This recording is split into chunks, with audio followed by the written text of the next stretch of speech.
Olá, pessoal! Bem-vindos às nossas aulas de Direito Administrativo aqui na PIC Curso. Eu sou o professor Gustavo Musi e estarei vendo com vocês os principais tópicos cobrados na prova de escrevente do Tribunal de Justiça, para você chegar e arrebentar na hora da prova, né? E Direito Administrativo, que é essa disciplina que você sabe que é importante, cai em tudo que é concurso. Dificilmente você vai ter um concurso público que não caia Direito Administrativo, especialmente aí na área de tribunais, né? Então, essa é a notícia boa. Estudando para escrevente do TJ, você também está estudando aí para outros concursos na área de Direito Administrativo. Até porque, claro, cada concurso tem as suas especificidades, mas Direito Administrativo costuma ter um conteúdo mais ou menos comum nas provas de concursos públicos em geral. Não costuma variar muito, ok? Então vamos lá. Vamos primeiramente aí, nesse bloco, eu quero trazer para vocês alguns conceitos iniciais.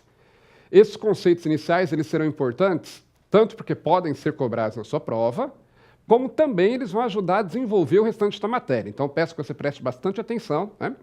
Sempre que precisar, você sabe, volte o vídeo, veja com mais calma, porque é importante que isso que nós vamos tratar nesses blocos iniciais, nós vamos desenvolvendo isso ao longo do curso, é importante que você guarde bem os conceitos, ok? Bom, vamos lá. Primeiro, o que é o direito administrativo, né? Direito administrativo, ele é um ramo do direito público. O direito administrativo,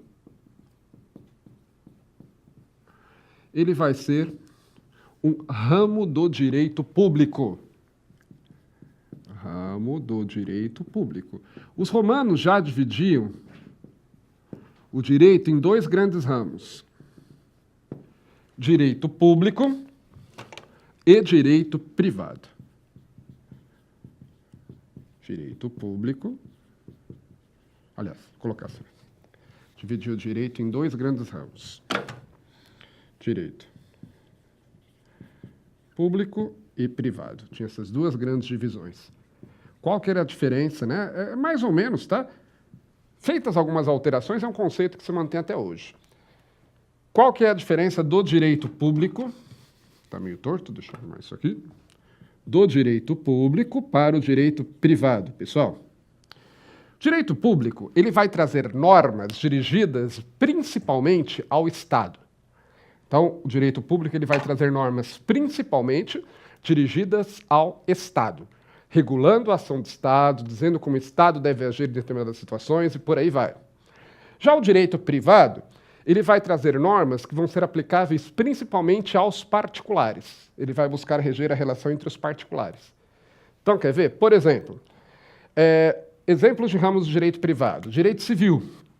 O direito civil, ele traz regras que se aplicam principalmente aos particulares, né? Então, ele vai trazer quando que alguém tem que indenizar outra pessoa, vai trazer lá, por exemplo, regras relativas à servidão de bens, vai falar lá sobre direitos que as pessoas têm em relação à preservação dos direitos em relação a outras pessoas. Então, a questão vai regir basicamente a relação entre particulares.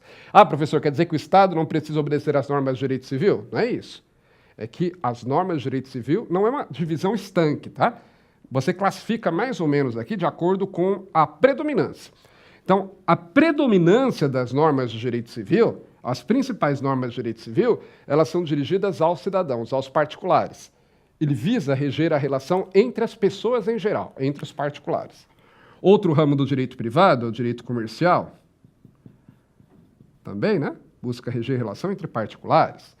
Antigamente se costumava colocar aqui o direito do trabalho. Só que eu não vou colocar aqui porque existe muita discussão sobre isso. Hoje se fala muito sobre a chamada publicização do direito do trabalho. Então, alguns que consideram que o direito do trabalho já estaria até no direito público, outros que estariam aqui no meio. Mas ninguém discute. Direito civil e comercial fazem parte do direito privado, tá? E direito público, você vai ter, então, aqueles ramos do direito que vão trazer normas principalmente voltadas ao Estado. Vamos lá. Entre vários exemplos, direito constitucional. Por quê? Porque a Constituição Federal ela traz normas principalmente voltadas ao Estado. Também aos cidadãos, mas principalmente ao Estado. Então vai falar sobre a organização do Estado, como que o Estado brasileiro deve se organizar, vai falar sobre questão de eleições, vai falar de acesso ao poder, vai falar de direitos que o Estado tem que respeitar em relação aos cidadãos. Então, direito constitucional faz parte do direito público. Direito penal também faz parte do direito público. Por quê? Porque quando alguém comete um crime, essa pessoa vai ser punida por quem? Pelo Estado. Não é? Então, o direito penal vai trazer aquelas regras que o Estado deve respeitar quando for punir alguém. Por exemplo, quais as penas aplicáveis aos crimes, quais os direitos que o cidadão tem, e por aí vai. Direito processual, tanto civil como penal, assim como trabalhista, também fazem parte do direito público. Por quê? Porque o processo, quem move o processo é o Estado. Né? O Estado, mesmo quando o autor é particular, mas quem vai organizar o processo, quem vai ouvir as partes, quem vai dar a decisão, é o Estado, através do juiz. Então, o direito processual a gente também coloca no direito público. Entre tantos outros, tá? E entre eles, aquele que podemos considerar que é o ramo do direito público por excelência, que é o direito administrativo, que é o que nós vamos estudar. Direito administrativo, ele é, sim, um ramo do direito público, talvez o ramo por excelência do direito público. E por quê? Justamente pelo objeto do direito administrativo, pelo conteúdo dele. O que o direito administrativo faz? O direito administrativo ele tem por objetivo regular a ação do Estado, nos seus aspectos mais gerais, tá? Tem outros ramos que vão entrar em coisas mais específicas, mas ele busca regular a ação do Estado, através de normas genéricas do Estado e suas relações com o particular. Podemos colocar essa definição simples, mas que vai atender aqui o nosso objetivo. Regular a ação do Estado, esse é o objetivo do direito administrativo. Objetivo.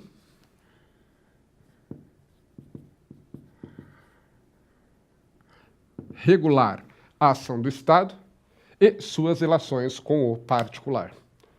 Você vai ver que ao longo do direito administrativo do nosso curso aqui nós vamos falar basicamente sobre isso, sobre normas que buscam reger a ação do Estado, no seu aspecto mais genérico, tá? Você tem outros que vão fazer aspectos mais específicos, como o direito processual, que vai reger a ação do Estado no processo, como você tem, por exemplo, o direito eleitoral em relação às eleições e por aí vai.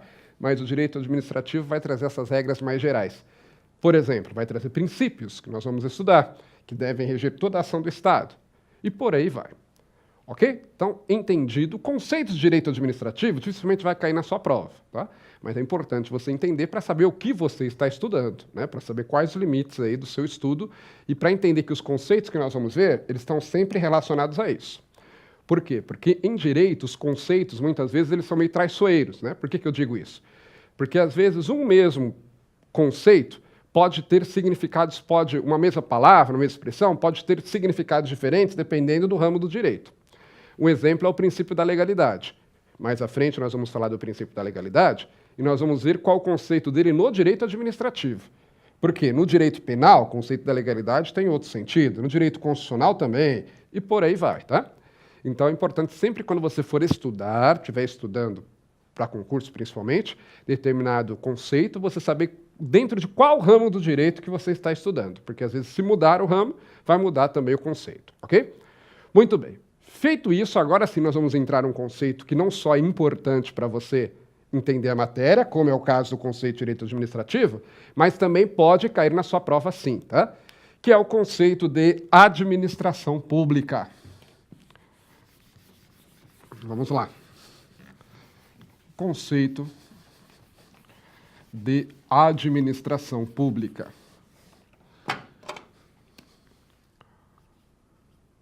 Conceito de administração pública. Que é um dos elementos centrais dentro do direito administrativo, né? O direito administrativo ele vai buscar reger a relação da administração pública com as pessoas. O que é administração pública? Está lá. Eu coloquei lá no slide, eu vou ler, tá? E depois eu vou colocar aqui na lousa com mais calma. Está escrito o seguinte lá. Acompanhe comigo. A administração pública pode ser definida pelos conceitos objetivo e subjetivo. O conceito objetivo está ligado à atividade administração pública. Por ele, a administração pública é a atividade do Estado que visa realizar concretamente as necessidades dos cidadãos, prestando serviços públicos, exercendo o poder de polícia ou fomentando determinadas atividades. Pelo conceito subjetivo, a administração pública pode ser definida como conjunto de órgãos que exercem atividade administrativa. Ou seja, pelo aspecto subjetivo, a administração pública compreende as pessoas jurídicas, órgãos e agentes públicos incumbidos de exercer uma das funções em que se triparte a atividade estatal, a função administrativa. Professor, não entendi. Vamos lá, com calma. Quando a gente fala de administração pública, você pode falar em dois sentidos. Administração pública. Você pode falar utilizando o conceito objetivo ou o conceito subjetivo. O conceito objetivo, a palavra objetivo aqui tem sentido de objeto, tá? Tem sentido daquilo com qual o direito administrativo vai trabalhar, objeto. E aí, pelo conceito objetivo, a administração pública é uma atividade, a atividade do Estado que busca atender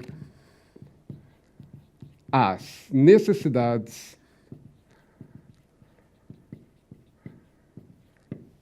da coletividade.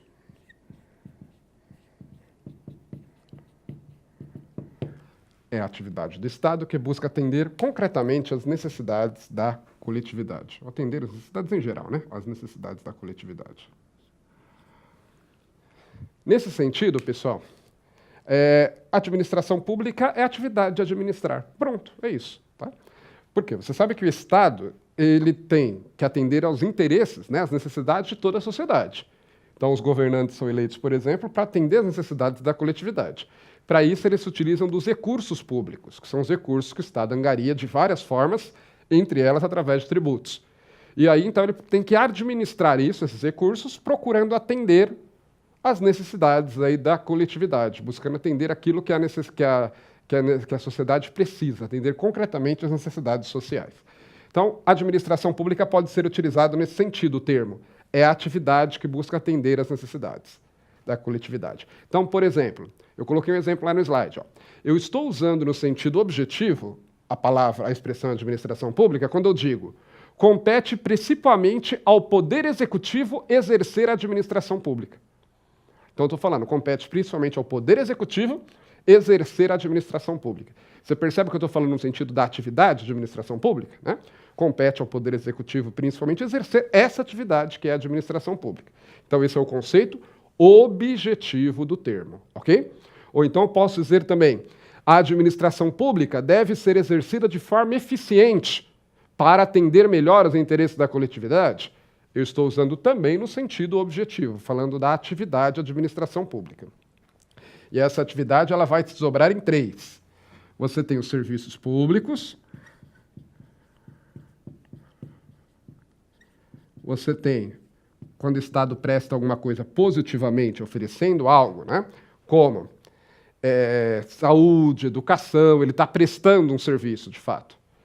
Você tem o poder de polícia, mais à frente nós vamos falar com mais detalhes do poder de polícia, mas o poder de polícia é quando o Estado ele restringe direitos individuais para justamente permitir o convívio entre as pessoas.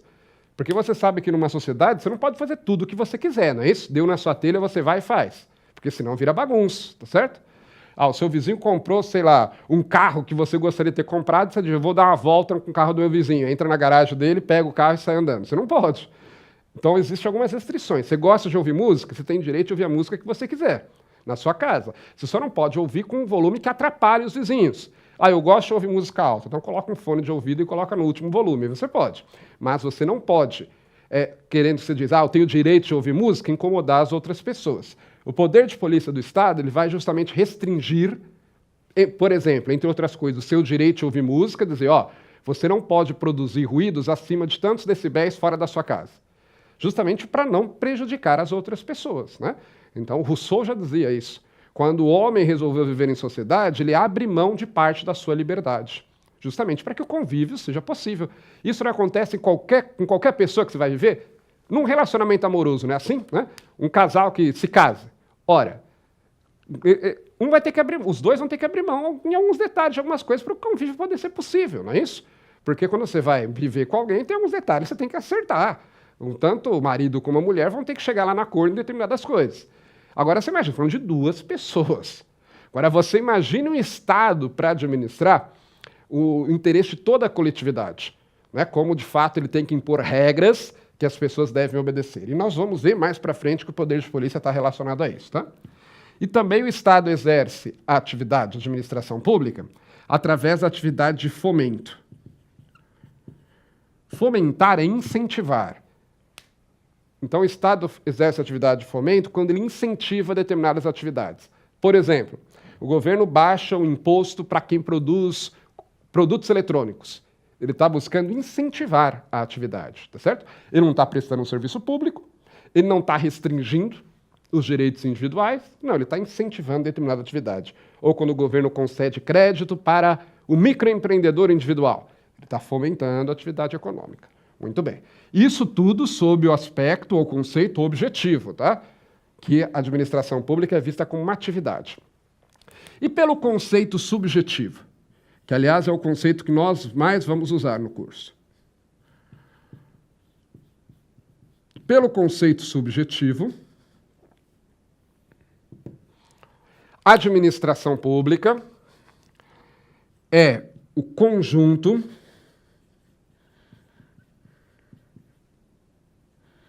de pessoas físicas e jurídicas, de pessoas e entidades que exercem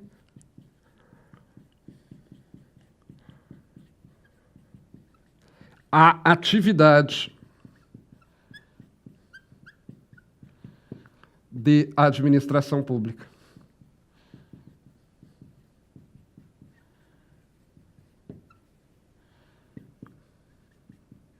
Então, repetindo, pelo conceito subjetivo, subjetivo aqui tem a ideia de sujeito, de pessoa, por isso subjetivo, tá? É o conjunto de pessoas e entidades que exercem a atividade de administração pública. Então, por exemplo, eu estou usando o conceito de administração pública no sentido subjetivo quando eu digo o chefe da administração pública federal é o presidente da República. Veja, a atividade não tem chefe, não é isso? Quem tem chefe são as pessoas, as entidades. Então, eu estou usando não no sentido da atividade de administração pública, não no sentido objetivo, mas sim no sentido subjetivo. Outro exemplo que eu coloquei no slide. A administração pública, via de regra, deve fazer licitação para a compra de bens e serviços. Estou dizendo, as pessoas que exercem a administração pública devem fazer licitação. Não estou falando da atividade. A atividade não faz licitação, né? Quem faz são as pessoas físicas e jurídicas que irão adquirir os bens e serviços, tá? Então, são exemplos de que eu estou usando no sentido subjetivo. Pelo contexto, você percebe quando está usando o sentido objetivo ou subjetivo, tá? Como várias palavras, né, que você tem na língua, não só na língua portuguesa, nos idiomas em geral, que você tem a palavra, você descobre o real significado dela pelo contexto, dependendo do contexto pode mudar, a administração pública também. Mas, via de regra, nós vamos usar no sentido subjetivo do termo, tá? Na maioria das vezes que vocês me virem usar o termo administração pública, e eu vou usar muito esse termo, ele está no sentido subjetivo. É o conjunto de pessoas físicas e jurídicas e entidades que exercem a atividade de administração pública. Inclusive, daqui a pouco nós vamos falar de administração direta e indireta, está falando no sentido subjetivo, ok? Muito bem. E aí, justamente, vamos começar a entrar nesse tópico de administração pública direta e administração pública indireta. Então, olha só, já vimos... Já falamos aí sobre o conceito de direito administrativo, já falamos sobre o conceito de administração pública, e agora eu quero falar sobre administração direta e indireta, mas antes de entrarmos nesses conceitos propriamente ditos, a gente tem que entender um pouquinho os conceitos de descentralização, desconcentração e regime jurídico. Vamos lá. Primeira coisa, vamos falar então de Descentralização e desconcentração. Vou falar primeiro da desconcentração, vai. Desconcentração e descentralização.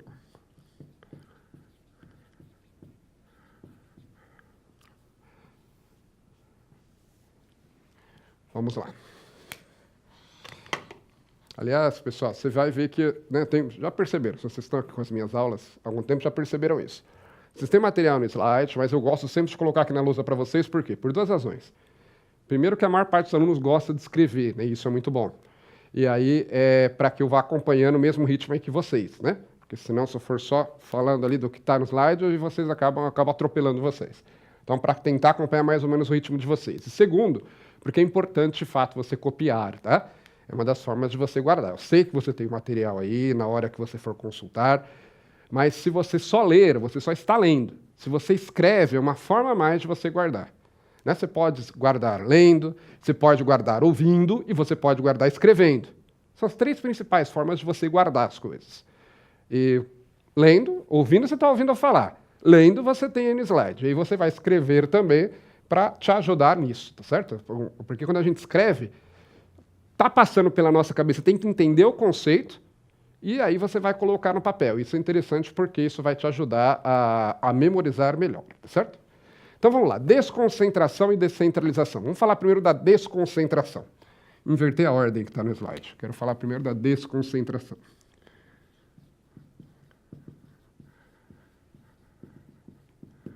Desconcentração.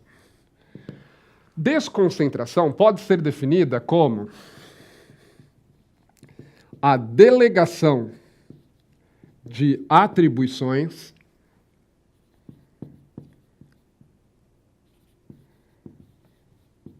ou seja, de competências. Essa palavra competência também vocês vão ouvir muito em direito administrativo, tá? Competência basicamente são as atribuições. Aquilo que alguém pode fazer de acordo com a lei, ou de acordo com aquilo que foi delegado por terceiro. É a delegação de atribuições dentro da estrutura de uma mesma pessoa jurídica. Então, repetindo, desconcentração é a delegação de atribuições dentro da estrutura de uma mesma pessoa jurídica. Sabe como eu gosto de comparar a desconcentração? Eu gosto de comparar com uma empresa em que você tem diversos setores. Então, você tem lá a empresa, ela está organizada em setores. Cada setor tem as suas atribuições. Então, o setor de marketing tem que fazer determinadas coisas, o setor de vendas outro, o setor jurídico outro, o setor de recursos humanos outro, e por aí vai. Só que eles, na verdade, estão dentro da mesma empresa. As divisões são meramente internas. Para usar um termo jurídico, essas divisões não têm personalidade jurídica. O setor de vendas de uma empresa, juridicamente, ele não existe, só internamente. Então, por exemplo, se o setor de vendas faz a venda de um produto com defeito e a empresa não quiser trocar, o prejudicado ele vai acionar a empresa, vai entrar com uma ação contra a empresa e não contra o setor de vendas da empresa. Porque o setor de vendas é uma mera subdivisão interna, ok? E aí, graficamente, eu gosto de representar como uma pirâmide em que você tem as diversas subdivisões. Vou colocar aqui, eu quero fazer tão grande que eu quero deixar espaço aqui para falar da descentralização sem precisar apagar. Vamos ver se eu consigo. Então, na desconcentração, o que vai acontecer? Ó, alguém que tem competências, o dirigente, por exemplo, da entidade, ele vai delegar atribuições para, por exemplo, os diretores, tá certo? E aí cada um desses vai delegar atribuições dentro da sua área, para os seus subordinados. E vão se criando outras áreas. E por aí vai. Mas veja, tudo está dentro da mesma pessoa jurídica, mesma entidade. É uma entidade só. Eu não tenho uma criação de uma outra entidade. É uma mera subdivisão interna, tá? No próximo bloco a gente vai falar de administração direta. Nós vamos ver que os órgãos, por exemplo, da administração direta são exemplo de desconcentração. Eles não têm personalidade jurídica. E o que é a descentralização? B. Descentralização. Opa. Tá meio torto, né?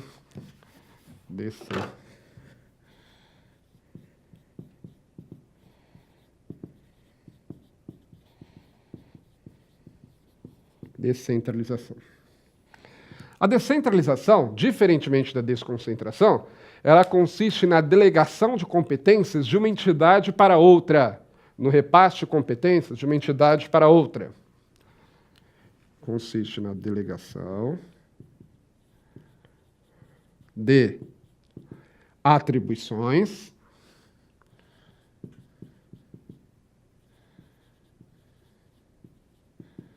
ou seja, competências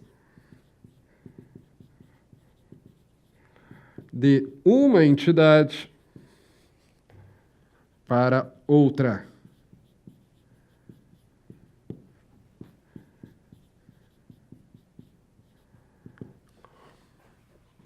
Aí a representação vai ser diferente.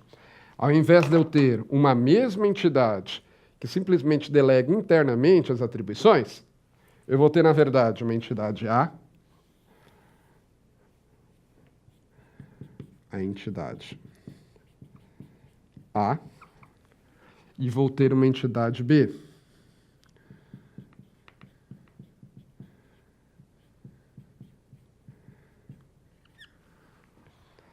E aí, a entidade A, ela vai repassar competências, atribuições para a entidade B. Então, deu para perceber a diferença, né? Veja, na desconcentração, eu tenho uma mera subdivisão interna de atribuições, de responsabilidade, de competência. Na descentralização, tem duas entidades diferentes, elas têm vida própria, elas têm o que se chama de personalidade jurídica, cada uma delas. Ou seja, elas têm existência desvinculada uma da outra. A entidade B não está dentro da entidade A. A entidade B existe de forma separada da entidade A. A entidade A e a entidade B, pode uma entrar, por exemplo, com uma ação judicial contra a outra? Sim, porque são entidades distintas, entidades separadas. E aí, por alguma razão, normalmente a lei que o faz, tá? Quando nós vamos falar de administração indireta, nós vamos ver que está ligado à descentralização. Na administração indireta é isso que acontece. É criada uma entidade com personalidade jurídica, ou seja, com vida própria, com patrimônio próprio, com pessoal próprio. E aí, a entidade que criou repassa atribuições para essa entidade. Então, eu tenho, na descentralização, necessariamente, então, professor, se eu estou entendendo bem, eu tenho que ter mais de uma entidade envolvida na descentralização? Sim, exatamente. Tá? Que pode também, claro, repassar para C, para D, mas eu tenho que ter pelo menos duas entidades envolvidas na descentralização. Na desconcentração, não, tem uma entidade só, há um repasse de atribuições internas, ok? Bom, no próximo bloco nós vamos falar de administração direta e indireta, mas só para a gente deixar referências cruzadas, na hora que você for estudar, isso aqui é importante, vocês associem a desconcentração à administração direta e a descentralização, vocês associem à administração indireta. Tanto é que ela é chamada também de administração descentralizada. Mas nós vamos voltar nesse tópico quando falar de administração direta e indireta, ok? Por enquanto, eu quero que você guarde a diferença dos conceitos de desconcentração e de descentralização. Ambos serão usados dentro da administração pública, mas com propósitos e com efeitos diferentes, nós vamos ver, ok? Muito bem, o nosso tempo já foi, vamos ficando por aqui. No próximo bloco, a gente vai falar de regime jurídico, direito público e privado, e vamos começar a falar de administração direta e indireta. Bons estudos para você e até a próxima!